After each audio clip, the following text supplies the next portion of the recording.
নমস্কার বন্ধুরা, সবাই কেমন আছেন? আশা করি সবাই ভালো আছেন। কালকে শ্রাবণ মাসে তৃতীয় সোমবার, তাই রবিবারে নিরামিষ খাবো বলে গ্যাস মেজে পরিষ্কার করে নিয়েছি। রান্নাঘর পরিষ্কার করে বেরিয়ে পড়লাম মেয়ে দুটোকে ড্রয়িংয়ে আগিয়ে দেব বলে। এই যে দুজনে বেরিয়ে পড়েছে, একা একাই যাবে টোটোতে করে। আমাদের বাড়ির কাছে থেকে কিছুটা ইটের রাস্তা আছে, ঢালাই হয়নি।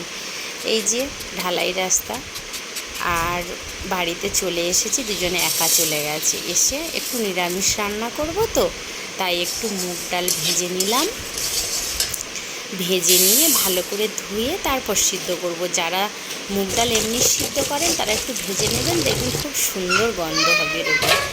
এই যে একটু বেগুন কেটে নিলাম, আর সাদা তেল ফুরিয়ে গেছিলো, একটু পাউচ কেটে ঢেলে নিলাম তেলটা। তারপরে একটু লবণ হলুদ মাখিয়ে, গুঁড়ো লঙ্কা মাখিয়ে একটু বেগুন ভাজা করে নিলাম। আর একটু ভাত বসিয়ে দিয়েছিলাম, হয়েছে কিনা দেখলাম। আর শুধু এই ভাত আর বেগুন ভাজাটা একটু ভিডিও করতে পারলাম। একা একা ভিডিও করি তো, তাই মানে অসুবিধা হচ্ছিল। তাই একটু আলু পোস্ত ভাজা করেছি, একটু ডাল করেছি, সেটা দেখাতে পারলাম না।